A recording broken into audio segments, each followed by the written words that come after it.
Good morning. Today we are continuing with the new module polymers. In the last class we saw the definition of polymers and the classification, including the classification based on origin, classification based on the structure, and classification based on the type of molecular forces. Now we'll move on to the classification based on the type of polymerization reaction. Before going to the classification, let's see what polymerization is. Polymerization is any process in which relatively small molecules called monomers combine chemically to produce a very large chain-like or network molecule called a polymer. അപ്പോൾ polymerization എന്ന് പറഞ്ഞാൽ എന്താണ്? മോണോമേഴ്സിനെ join ചെയ്ത് ഒരു വലിയ polymer മോളിക്യൂളിനെ ഉണ്ടാക്കുന്ന പ്രോസസ്സിനെയാണ് polymerisation എന്ന് പറയുന്നത്. അതിനെ ഏറ്റവും സിമ്പിളായിട്ട് പറയുകയാണെങ്കിൽ the reaction which leads to the formation of polymers from the respective monomers is called polymerisation. Okay, ഇനി ഈ പോളിമറൈസേഷൻ പലതരത്തിൽ ഉണ്ടാകാം. Depending on the mechanism, polymerization is classified into addition or chain growth polymerization and condensation or step growth polymerization. അപ്പോൾ രണ്ട് തരം polymerization process ഉണ്ട്. addition അല്ലെങ്കിൽ chain growth polymerization, condensation അതും അല്ലെങ്കിൽ step growth polymerization. അപ്പോൾ ഇങ്ങനെ രണ്ട് തരം polymerization പ്രോസസ്സുകൾ ഉണ്ട്. ഓക്കെ, അപ്പോൾ അതിനനുസരിച്ച് പോളിമേഴ്സും എന്തൊക്കെ ഉണ്ടാവും? അഡീഷൻ പോളിമേഴ്സും ഉണ്ടാകും, കണ്ടൻസേഷൻ പോളിമേഴ്സും ഉണ്ടാകും. ഓക്കെ, അപ്പോൾ ഇനി അഡീഷൻ പോളിമേഴ്സ് എന്ന് പറഞ്ഞാൽ they are formed by the repeated addition of monomer molecules. അപ്പോൾ ഓരോ മോണോമർ മോളിക്യൂള് ഇങ്ങനെ കൊരുത്ത് ഉണ്ടാക്കുന്ന പ്രോസസ്സിനെയാണ് അഡീഷൻ എന്ന് പറയുന്നത്. അപ്പോൾ അങ്ങനെ ഉണ്ടാകുന്ന പോളിമേഴ്സിനെ അഡീഷൻ പോളിമേഴ്സ് എന്ന് പറയും. They are formed by the polymerization of monomers with double or triple bonds. അപ്പോൾ അൺസാച്ചുറേറ്റഡ് മോണോമേഴ്സിൻ്റെ പോളിമറൈസേഷൻ വഴിയാണ് അഡീഷൻ പോളിമേഴ്സ് ഉണ്ടാകുന്നത്. ഇനി ഇതിലൊരു പ്രത്യേകത എന്താന്ന് പറഞ്ഞാൽ അഡീഷൻ മാത്രമേ നടക്കുള്ളൂ, എലിമിനേഷൻ നടക്കില്ല. ഈ അഡീഷൻ നടക്കുന്നത് കൊണ്ട് ഒരു എലിമിനേഷനും ഈ മോണോമേഴ്സിൽ നിന്ന് നടക്കുന്നില്ല. അതായത് മോണോമേഴ്സിന് ഒന്നും തന്നെ നഷ്ടമാകുന്നില്ല. There is no elimination of small molecules like water or alcohol. അതായത് ബൈ പ്രോഡക്റ്റുകൾ ഒന്നും തന്നെ ഇല്ല. അഡീഷൻ പോളിമേഴ്സ് ഫോം ചെയ്യുമ്പോൾ ബൈ പ്രോഡക്റ്റായിട്ട് ഒന്നും ഉണ്ടാകുന്നില്ല. ഓക്കെ, ഇനി addition polymers always have their empirical formulas same as their monomers. എന്ന് പറഞ്ഞാൽ എന്താന്ന് നോക്കാം. ഈഥീൻ എന്ന് പറഞ്ഞാൽ CH2 double bond CH2, ethylene ആണ് ഈഥീൻ എന്ന് പറയുന്നത്. അപ്പം ഈഥീൻ പോളിമറൈസ് ചെയ്ത് പോളി ഈഥീൻ ആകുമ്പോൾ അതിൻ്റെ ഫോർമുല എന്തായി? CH2 ഡബിൾ ബോണ്ട് CH2 എന്നുള്ളത് ഇപ്പോൾ CH2 n ടൈംസിനേ ആയുള്ളൂ. ഡബിൾ ബോണ്ട് മാത്രമേ മാറിയുള്ളൂ. അതിനകത്തുള്ള കാർബണിൻ്റെയോ ഹൈഡ്രജൻ്റെയോ എണ്ണത്തിന് വ്യത്യാസമൊന്നും വന്നിട്ടില്ല. അപ്പം അതാണ് പറഞ്ഞത് addition polymers always have their empirical formulas same as their monomers. മോണോമേഴ്സിൻ്റെ പോലെ തന്നെയുള്ള ഫോർമുലയായിരിക്കും അഡീഷൻ പോളിമേഴ്സിന് ഉണ്ടാകുന്നത്. ഓക്കെ, ഇങ്ങനെ ഈ അഡീഷൻ പോളിമേഴ്സ് രണ്ട് തരത്തിൽ ഫോം ചെയ്യാം, either free radical or ionic. Okay, അപ്പോൾ ഈ അഡീഷൻ പോളിമേഴ്സ് ഫോം ചെയ്യുന്ന മെക്കാനിസം രണ്ട് തരത്തിലാകാം.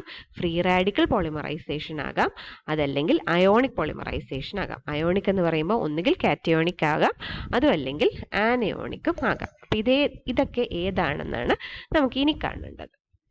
ഓക്കെ, അപ്പോൾ ഈ അഡീഷൻ പോളിമറൈസേഷൻ്റെ ഒരു ക്ലാസിഫിക്കേഷനാണ് നമ്മളിപ്പോൾ കാണുന്നത്. Addition polymerisation follows chain mechanism. അതുകൊണ്ടാണ് ഇതിനെ ചെയിൻ ഗ്രോത്ത് പോളിമറൈസേഷൻ എന്ന് പറയുന്നത്.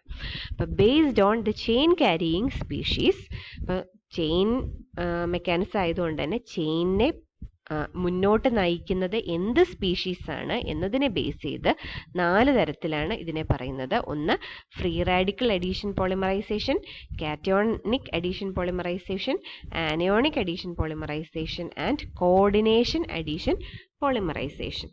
ഓക്കെ, അപ്പം നമ്മൾ നേരത്തെ സ്ലൈഡ് കണ്ടു അഡീഷൻ പോളിമറൈസേഷൻ രണ്ട് മെക്കാനിസം, ഫ്രീ റാഡിക്കൽ അതല്ലെങ്കിൽ അയോണിക്. ഓക്കെ, അതുകൂടാതെ വേറൊരു സ്പെഷ്യൽ ടൈപ്പ് ഓഫ് പോളിമറൈസേഷൻ ആണ്, അഡീഷൻ പോളിമറൈസേഷൻ ആണ് കോർഡിനേഷൻ അഡീഷൻ പോളിമറൈസേഷൻ. അപ്പം ശരിക്കും മെയിനായിട്ട് രണ്ടെണ്ണേ ഉള്ളൂ, ഫ്രീ റാഡിക്കൽ ആൻഡ് അയോണിക്. അപ്പം അയോണിക് എന്നുള്ളത് കാറ്റയോണിക് ആകാം, അതല്ലെങ്കിൽ ആനയോണിക് ആകാം. ഇനി ഇത് ഏത് മെക്കാനിസം ആണെങ്കിലും, ഫ്രീ റാഡിക്കൽ ആണെങ്കിലും അയോണിക് ആണെങ്കിലും 3 സ്റ്റെപ്പ് എല്ലാ അഡീഷൻ പോളിമറൈസേഷൻ മെക്കാനിസത്തിലും ഉണ്ടാകും. ഒന്ന് initiation, 2 propagation and third one is termination. Initiation, propagation, termination എന്ന് പറഞ്ഞ് 3 സ്റ്റെപ്പുകളാണ് അഡീഷൻ പോളിമറൈസേഷന് ഉണ്ടാവുന്നത്. ഓക്കെ, അപ്പോൾ ആദ്യം നമുക്ക് ഫ്രീ റാഡിക്കൽ അഡീഷൻ പോളിമറൈസേഷൻ എന്താണെന്ന് നോക്കാം.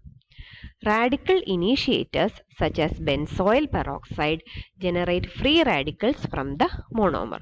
അപ്പോൾ മോണോമർ എന്ന് പറയുന്നത് ഒരു ന്യൂട്രൽ മോളിക്യൂളാണ്. അപ്പോൾ അതിൽ നിന്ന് ഫസ്റ്റ് സ്റ്റെപ്പിൽ നമുക്ക് എന്ത് ജനറേറ്റ് ചെയ്യണം? ഫ്രീ റാഡിക്കൽ ജനറേറ്റ് ചെയ്യണം. അപ്പോൾ ഫ്രീ റാഡിക്കൽ ജനറേറ്റ് ചെയ്യുന്ന കോമ്പൗണ്ടുകളെയാണ് റാഡിക്കൽ ഇനീഷ്യേറ്റേഴ്സ് എന്ന് പറയുന്നത്. റാഡിക്കൽസ്, ഫ്രീ റാഡിക്കൽ എന്ന് പറഞ്ഞാൽ എന്താണ്? ഒരു ഫ്രീ ഇലക്ട്രോൺ പ്രസൻ്റ് ആയിട്ടുള്ള സ്പീഷീസിനെയാണ് ഫ്രീ റാഡിക്കൽസ് എന്ന് പറയുന്നത്.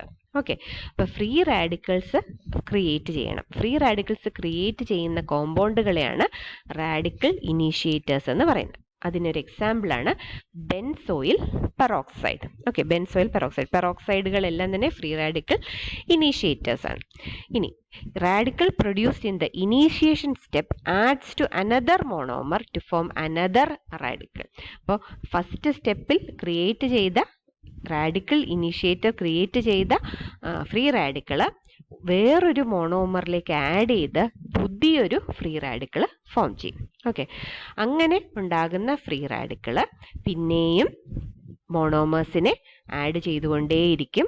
എന്നിട്ട് ഒരു വലിയ ലോങ് ചെയിൻ റാഡിക്കിൾ ഫോം ചെയ്യും. അപ്പോൾ ഇപ്പോഴും എന്ത് തന്നെയാണ്, ആദ്യം ഒരു ചെറിയ റാഡിക്കിളായിരുന്നു, ഇപ്പം അതൊരു വലിയ ലോങ് ചെയിൻ ഉള്ളൊരു റാഡിക്കിളായി മാറിയിട്ടുണ്ട്. അപ്പം ഇങ്ങനെ ഈ റാഡിക്കിൾ തന്നെ ഫോം ചെയ്തുകൊണ്ടിരുന്നാൽ പോളിമർ ഉണ്ടാകുമോ? പോളിമർ ഉണ്ടാകാൻ നമുക്ക് എന്ത് വേണം? ടെർമിനേഷൻ വേണം. ആ ചെയിനിൻ്റെ ടെർമിനേഷൻ വേണം.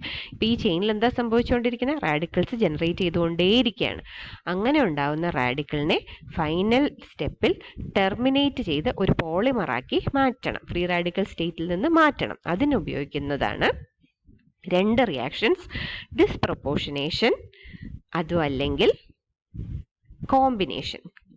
ആദ്യം 2 റാഡിക്കൽസ് കമ്പൈൻ ചെയ്ത് ആ ഫ്രീ റാഡിക്കലിനെ ഇല്ലാതാക്കാം. അതല്ലെങ്കിൽ ഒരു ലോങ് ചെയിൻ റാഡിക്കള് ഡിസ്പ്രപ്പോർഷനേഷൻ നടത്തി, അതായത് ബ്രേക്ക് ചെയ്ത് ആ റാഡിക്കലിനെ ഫ്രീ ആക്കാം. ഓക്കെ, ഇനി polymerisation of ethylene and its derivatives like vinyl chloride, acrylonitrile, styrene and vinyl acetate are examples of free radical addition polymerisation. ഇനി നമുക്ക് ഈ ഫ്രീ റാഡിക്കൽ അഡീഷൻ പോളിമറൈസേഷൻ്റെ മെക്കാനിസം നമുക്കൊന്ന് കാണാം. മെക്കാനിസത്തിൽ ഇത്രയും സ്റ്റെപ്സ് ആണുള്ളത്: ഇനീഷ്യേഷൻ, പ്രൊപ്പഗേഷൻ, ടെർമിനേഷൻ. അപ്പം ഇത് ഓരോ സ്റ്റെപ്പ് എന്താണെന്ന് നമ്മൾ കണ്ടു. ഇനി നമുക്ക് എങ്ങനെയാണ് ഈ റിയാക്ഷൻ നടക്കുന്നതെന്ന് നോക്കാം.